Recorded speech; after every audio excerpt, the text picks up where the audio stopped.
Hi everyone, welcome back to the podcast. Please congratulate Dana. The reason why we didn't have a Sunday podcast was he was off graduating from college. He was full in his black and black, getting his certificate, and he did share some photos with us. I don't know if he's going to throw those photos on the screen, but congratulations. I will share it. Confetti will explode on the screen right now. He's a certified engineer now. Engineer Dana. Engineer Dana, sir. Yes. Certified. No, it's very sad. Doctors have a doctor. Why can't engineers have some Inji or something? I don't know, sir. It'd be nice, no? Inji Dana. Inji Dana. Anyway, getting back to serious business. I promised our audience we'll try and keep these podcasts short and sweet, concise, crisp, like chips. In the morning especially. So I've already consumed a minute of nonsense. So let's keep the next 9 minutes at least useful. What do we have? Sir, today that RBL and the S Bank promoters integrity we are going to discuss, sir. So in the South Indian Bank case that we This will be a very short video. So only the integrity we have to discuss. When there is no integrity, what do we have to discuss? But we need to outlay that why we are... Did you find any integrity? Yes, sir. You found integrity? I found integrity. I will tell to them. They will feel, okay, this integrity is good. Okay, this integrity is out. Chalo. Okay. So it's like you were saying, sir. We will be give it to the audience. And let them make their minds. First, RBL has no promoter. It was like South Indian Bank case. So it was run by the management. So they are not having any specific promoters in it. So it was a group of management and then group of people are combined and then they make the RBL Bank. So and then they have been promoted as CEO. Its name was Vishwavir Ahuja. He was appointed in the 2010. So and then he was doing for the 2020-21 December till. So he was doing 11 years and then he was scaled up the bank from the small region bank to the biggest private sector player. So in the RBL case. And then in 2021 there are some issues has been happened and then RBL was grabbed by the RBI and then many issues has been gone through and then it was under the control of State Bank and then many investors of in the bank investors. So they are accumulated the RBL Bank and then the SBI executive, his name was R. Subramanya Kumar. He was appointed as interim CEO for in the RBL case. And then he was doing that reconstructing the RBL. And then officially he was confirmed as a CEO in the 2023. Still present, he was the CEO. So what was happened in the RBL case was RBL was trying to explore. RBL was trying to explore many things, and then they want to expand very huge and in a short span of time. So they are collaborating with the co-branded items like Bajaj Finserv. They have been collaborated, and then Flipkart they have been collaborated, and then giving the credit cards without underlying the credit score. So one who has the lowest credit score also he can get the RBL credit card, and then one who has a loan or credit card in the RBL, he also claiming another credit card from the RBL. And then they get the money, and then they repay the first credit card bill, and second credit card bill is there, and then again he was going and take the credit card from the RBL. So issuing the multiple credit cards, and then it was not reported. It sounds like our friend Arun only. No loan, only EMI. Yes, sir. So it was not reported in their financial statements. So RBI was undertaken that, and then you are underreported the NPAs, and then you are underreported the multiple credit cards that you have been issued. So then RBL take 2021 action, and then it will be completely under the control of RBL. It's under the control of RBL, and then they appointed the SBIC executive R. Subramanya Kumar. So now also he was doing, sir. So it was a short. So and then I have many details. So if you are taking the NPS in 2017, it was 1.20%. So at the time they are hugely expanding. So and then they are giving the multiple credit cards. In 2021, that credit cards are not payable by the students or the who are all taking the loans. So it will be under the NPS. So from 1.20 from the 2017 to 2021, it was around 5. So the NPS was slightly increasing, and then RBI take over that. So it was the promoters and CEO. So in the RBL case, there is no promoter. So we are going to take the CEO. The CEO's action was like that. So he was not favorism for the any groups, but some groups he has been favorised. So particularly if you are mentioning DHFL, and then they are focusing on the NBFC, and then real estate infrastructure. So for the sector, he was favorism. So it will be a biggest risk for those who banks are giving. So it will be a big risk. So but he was giving that loan. So it was the RBL case. In Yes Bank case, it was completely different. Rana Kapoor and Ashok Kapoor was co-founder of the Yes Bank. And then after the Ashok Kapoor's death in 2008, so Rana Kapoor remained the CEO for the 2019. So he was the biggest CEO in that Yes Bank. So he was he was lending the money to the high-risk corporate clients like DHFL, Diwan Housing Finance Corporation, and Anil Ambani groups, and then the Jet Airways. It was completely under high-risk corporate clients. So the money they are lending, it will be 50% of chance for getting it back. So it was considered as a bad loans. So he was giving that loans also in the Yes Bank case. So and then the NPA was rising 1.28% in the 2017. From there, in the 2020-21, it will be 16. So the NPS was hugely expanding, and then the same RBI was coming and then take into the action, and then they have been studied that bank, and then appointed the Prashant Kumar. He also the SBI executive. So RBI fully taken control of the Yes Bank also, and then SBI executive has been appointed in the 2020. From there to here, he was stabilizing the bank. So in these two cases, I have been understand that if the banks are not obey the RBI rules or RBI guidelines, so they will be take the action against them.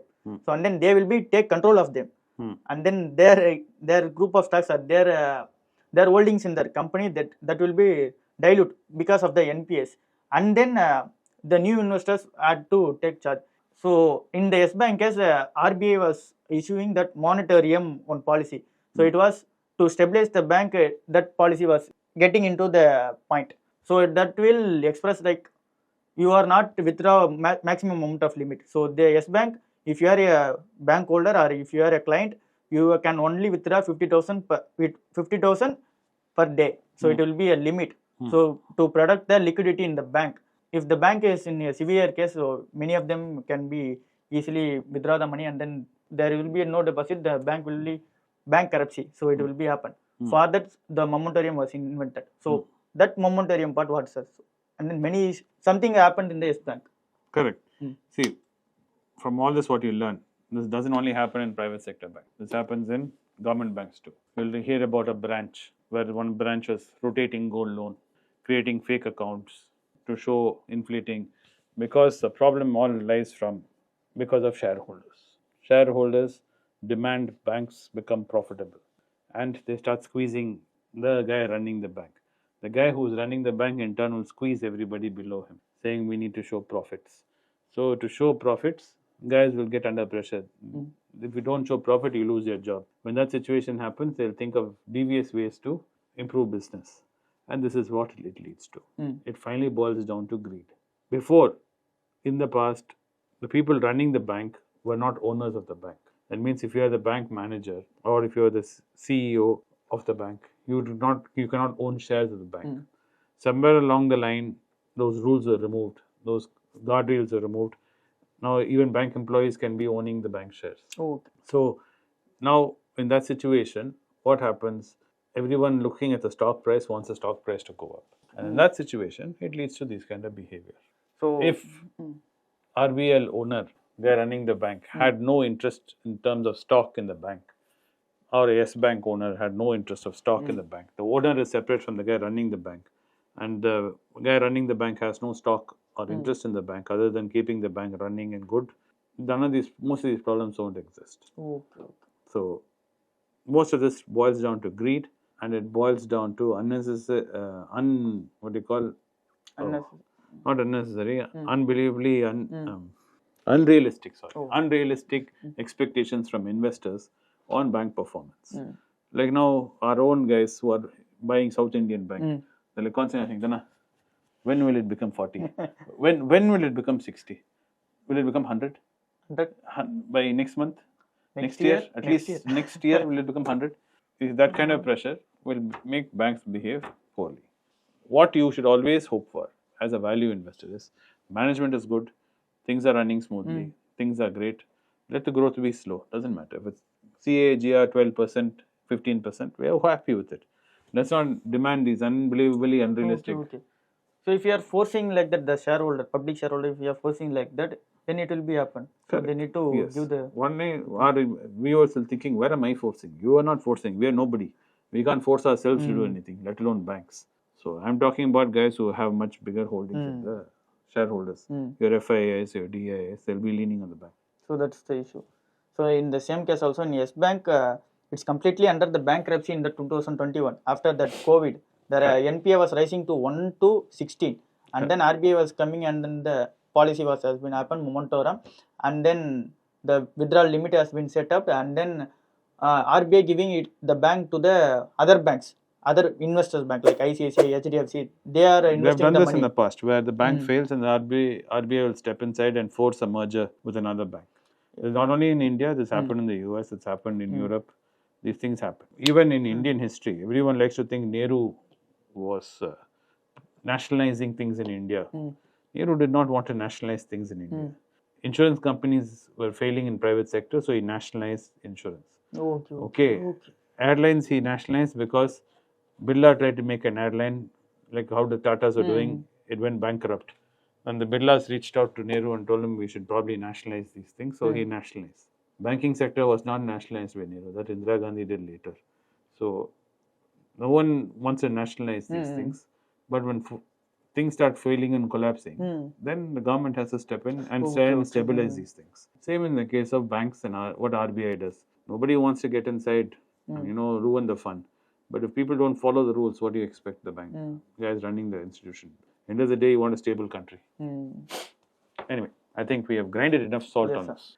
So I hope it gave you some insight into how banks are run and how you should think about investing in banks and the dangers of investing in a bank just purely for profit, why it can be dangerous.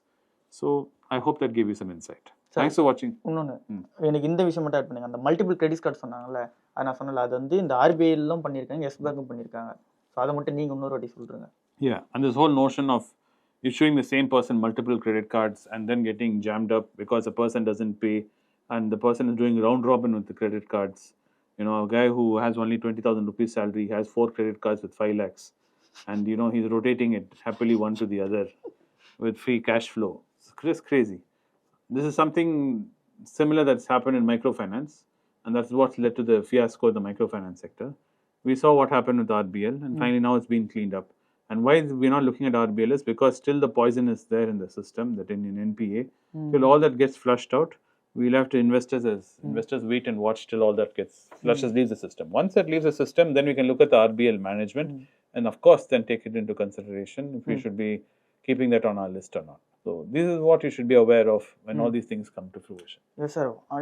If the corona was not coming, then the NPS, I don't know, sir. I'm not believing. After that's what I'm trying to tell you. There are lots of snakes in the barrel right now because the Indian stock market is so like a black box. It's like in a dark room with no lights. So what is happening in the darkness, we don't know. Now and then we'll have a flash and we'll say, oh my God, this is happening. Then of course the rules will change. It's like SEBI also came much later. SEBI wasn't there always. When the stock market started, SEBI didn't start. Slowly we learn. We have a crash and then we try to understand and then change laws and rules. So trust me, in your lifetime you'll see many more of these kinds of scenarios. There's not like one time it happened and we fixed it. Not like that. This will keep on happening because human beings will find new ways to dodge the rules. Ask Arun, he's an expert in dodging. Chalo. Anyway, I hope you found this podcast informative and interesting as always. We wish you a wonderful Saturday and do have fun today and be safe when you're having your fun. And then I'll see you tomorrow morning with another podcast as you recover from your fun tonight, and we'll get you going and get you ready to start investing again on Monday morning. Thank you for watching the podcast. Anything else, Anna? No, sir. Bye. Bye.